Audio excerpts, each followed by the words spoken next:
NH66 നമ്മുടെയൊക്കെ സ്വപ്ന പദ്ധതി കൂടിയായിട്ടുള്ള അതിവേഗ ദേശീയപാതയുടെ നിർമ്മാണ പ്രവർത്തികൾ പുരോഗമിച്ചുകൊണ്ടിരിക്കുകയാണ്. അതിനിടക്കാണ് കഴിഞ്ഞ ദിവസങ്ങളിൽ ചില സ്ഥലങ്ങളിൽ NH66 ചില ഭാഗങ്ങൾ ഇടിഞ്ഞു താണതും വിള്ളലുകൾ വന്ന വാർത്തകളുമൊക്കെ നമ്മൾ കേട്ടത്. നമ്മൾ ഈ വിഷയമാണ് ഇന്ന് ഇൻസൈറ്റിൽ സംസാരിക്കുന്നത്.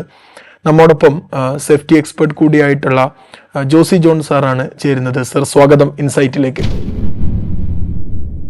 NH66 പല സ്ഥലങ്ങളിലും അതിൻ്റെ നിർമ്മാണ പ്രവർത്തനങ്ങൾ അവസാന ഘട്ടത്തിലേക്ക് എത്തിയിട്ടുണ്ട്. ചില സ്ഥലങ്ങളിൽ പുരോഗമിച്ചുകൊണ്ടിരിക്കുന്നു. ആ സമയത്താണ് നമ്മൾ ഇത്തരത്തിലുള്ള ഒരു വാർത്ത കേൾക്കുന്നത്. എന്താണ് സർ ആദ്യത്തെ പ്രതികരണം?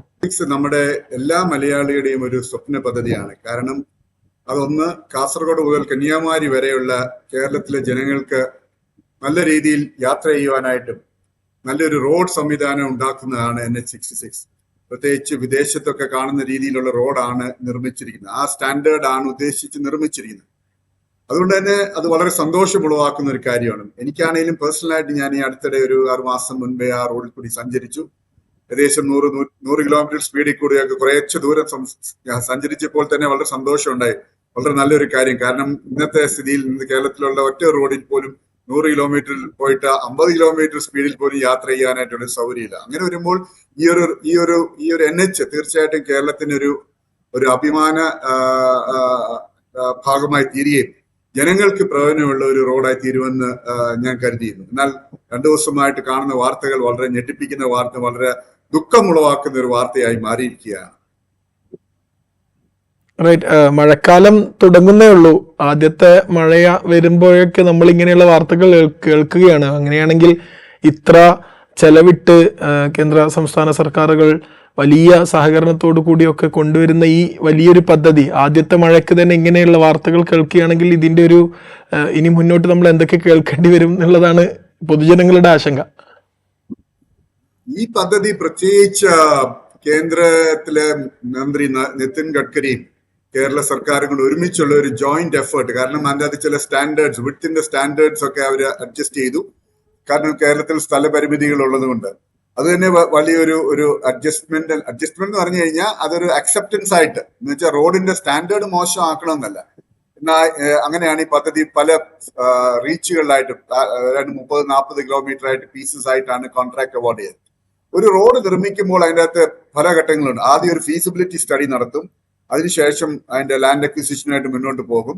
അതിനുശേഷം അതിനൊരു ബേസിക് എഞ്ചിനീയറിംഗ് നടത്താറുണ്ട്. അപ്പൊ ആ ബേസിക് എഞ്ചിനീയറിംഗിൽ NHAI ആണല്ലോ ഇതിന്റെ ക്ലയന്റ്. അപ്പൊ അവർ അതിനുള്ള കാര്യങ്ങളൊക്കെ നടത്തി. തുടർന്ന് ഇതിന്റെ ആക്ച്വൽ കോൺട്രാക്ടിന്റെ ഒരു ഉത്തരവാദിത്വം കൂടിയാണ് അതിന്റെ ഒരു ഡീറ്റെയിൽഡ് എഞ്ചിനീയറിംഗ് നടത്തി ആ എഞ്ചിനീയറിംഗിന്റെ അടിസ്ഥാനത്തിലാണ് അവർ പണി നടത്തേണ്ടത്.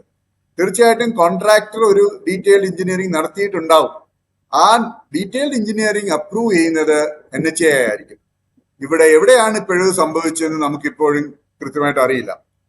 പ്രത്യേകിച്ച് കേരളത്തിൽ ഈ റോഡ് പല സ്ഥലങ്ങളും പാടങ്ങളിൽ കൂടിയാണ് സഞ്ചരിക്കുന്നത്. ഈ പാടങ്ങളിൽ കൂടിയൊക്കെ സഞ്ചരിക്കുമ്പോൾ പാടങ്ങളിലൊക്കെ എപ്പോഴും മഴക്കാലത്ത് വെള്ളം ശേഖരിക്കുന്ന സ്ഥലങ്ങളാണ്. അങ്ങനെ വെള്ള ശേഖരണം ഉണ്ടാകുമ്പോൾ അതിന്റെ താഴേക്ക് എയർ പോക്കറ്റ്സ് ഡെവലപ്പ് ചെയ്യും. ആ പോക്കറ്റ്സ് മുകളിൽ ലോഡ് വരികയും അത് താഴുവാനായിട്ടുള്ള സാധ്യതയുണ്ട്. അതിനെ കണക്കിൽ എടുത്തിട്ടുണ്ടോ എന്നുള്ള ഒരു വലിയൊരു സംശയമുണ്ട്. കാരണം ഇപ്പോൾ കാണുന്നത് എംബാങ്ക്മെന്റ്, ഏതായാലും 15, 15, 20 മീറ്റർ പൊക്കത്തിലുള്ള എംബാങ്ക്മെന്റുകളൊക്കെയാണ് ഇപ്പോൾ താഴേക്ക് സിങ്ക് ചെയ്തിരിക്കുന്നത്. അപ്പോൾ തീർച്ചയായിട്ടും ഒറിജിനൽ ഗ്രൗണ്ട് സിങ്ക് ചെയ്ത് ഒരു കാരണത്താലാണ് ഈ എംബാങ്ക്മെന്റ് സിങ്ക് ചെയ്തിരിക്കുന്നത്. അത് മുന്നോട്ട് പോകുന്നതുകൊണ്ട് ഈ വർഷത്തെ മഴ കാര്യമായിട്ട് തുടങ്ങിയിട്ടില്ല. ഇത് മഴ നന്നായിട്ട് തുടങ്ങുമ്പോൾ എത്രയധികം റീച്ചുകളിലാണ് ഇതുപോലത്തെയുള്ള പ്രയാസങ്ങൾ ഉണ്ടാകുന്നത് നമുക്ക് ആർക്കും തന്നെ പ്രവചിക്കാനായിട്ട് സാധിക്കുകയില്ല.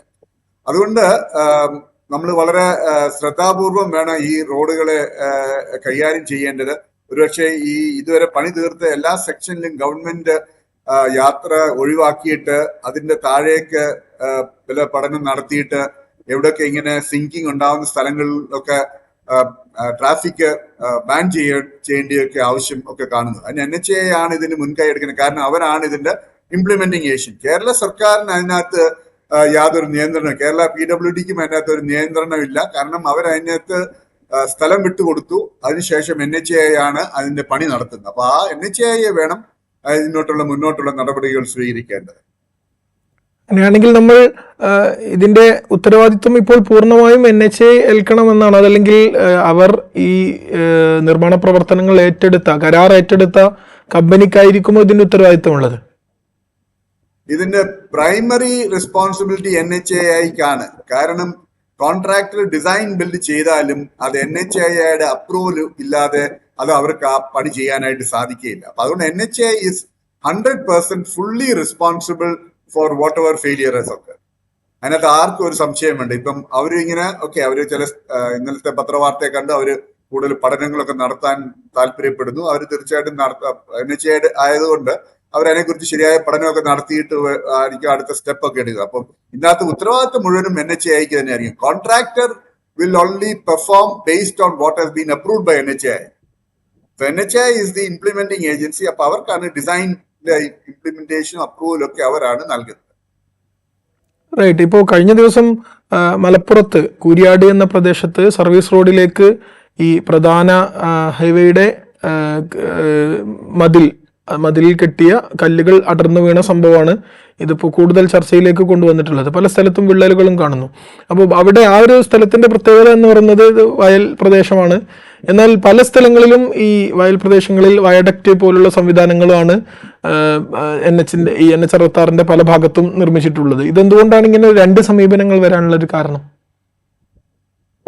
ഏതൊരു റോഡിലും സ്റ്റാറ്റിക് ലോഡ് ഉണ്ട്, ഡൈനമിക് ലോഡ് ഉണ്ട്. ഡൈനമിക് ലോഡ് എന്ന് പറഞ്ഞാൽ വണ്ടികൾ ഓടുന്ന പറഞ്ഞാൽ അതിന്റെ ലോഡിങ് ക്യാരക്ടറിസ്റ്റിക്സ് മാറും.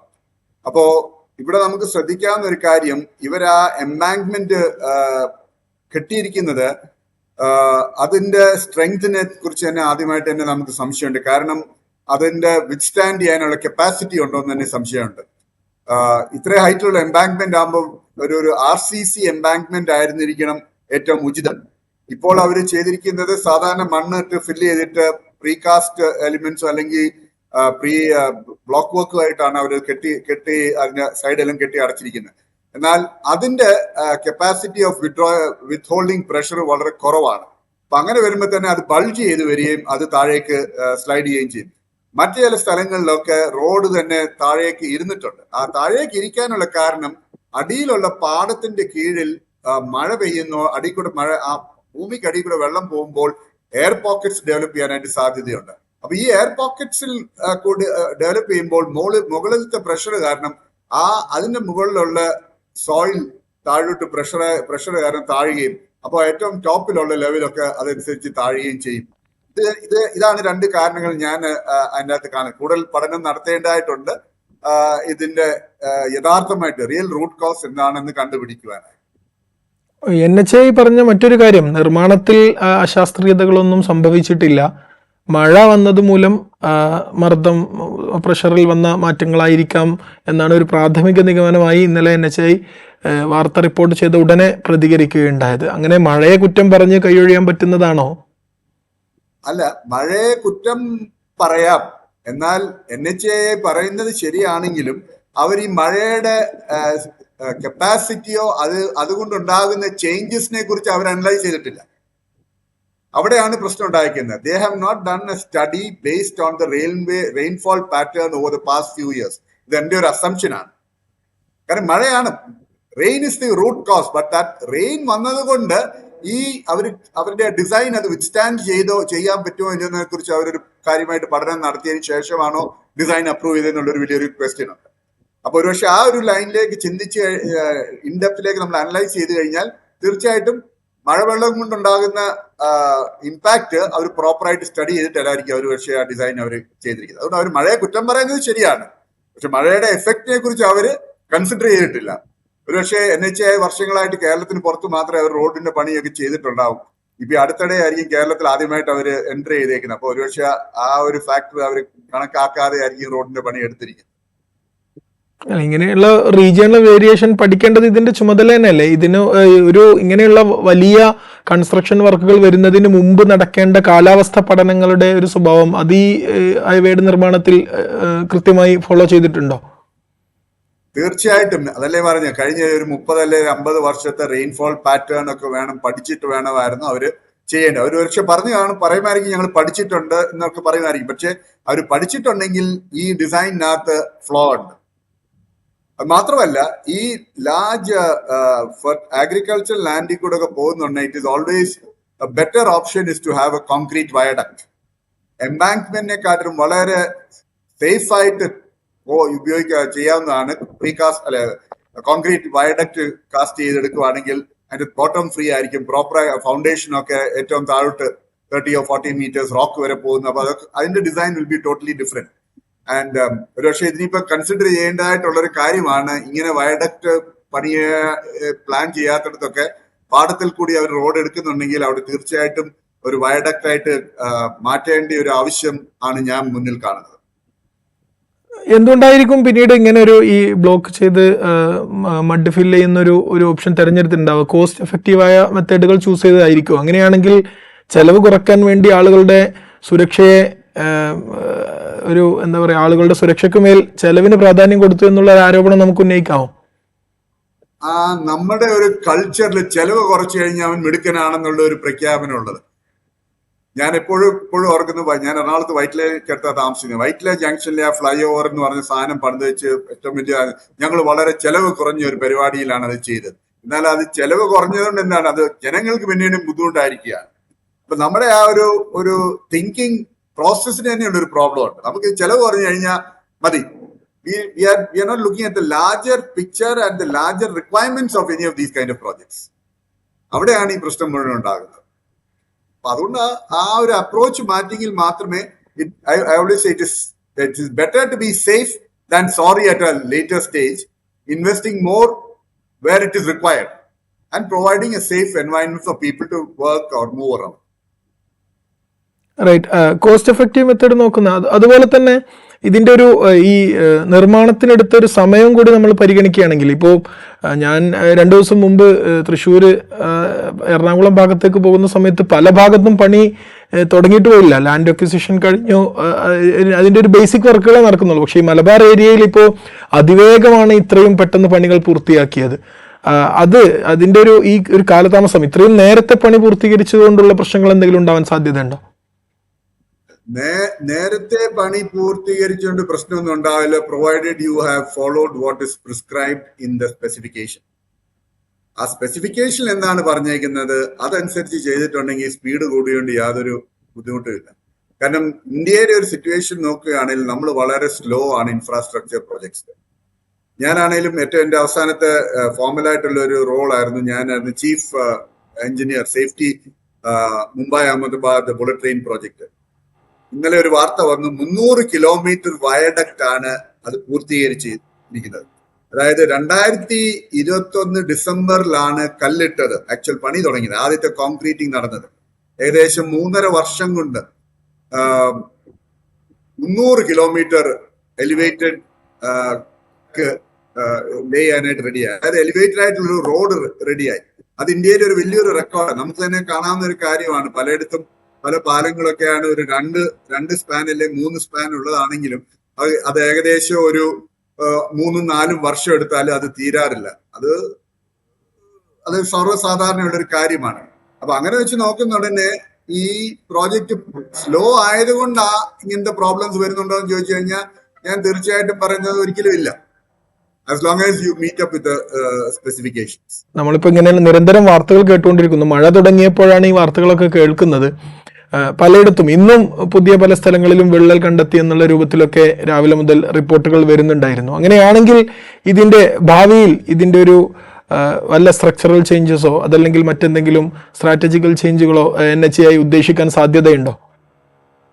NHAI തീർച്ചയായിട്ടും ഈ വരുന്ന മോൺസൂൺ കാലത്ത് അവർ പണിയായിട്ട് മുന്നോട്ട് പോകില്ല. കാര്യം ഇപ്പോൾ മോൺസൂണിന്റെ മഴയുടെ ശക്തി കൂടിയിട്ടില്ല. ശക്തി കൂടുമ്പോൾ ഒരുപക്ഷെ വെള്ളപ്പൊക്കം വരെയൊക്കെ ആ പ്രദേശങ്ങളിലൊക്കെ ഉണ്ടാവും. ആ വെള്ളപ്പൊക്കം ഉണ്ടാകുമ്പോൾ ഇനി എന്തോരം സോയിൽ സബ്സൈഡ് താഴോട്ട് ഇറങ്ങിപ്പോകുന്നു നമുക്ക് ആർക്കും അതിനെക്കുറിച്ച് പ്രവചിക്കാനായിട്ട് സാധിക്കില്ല.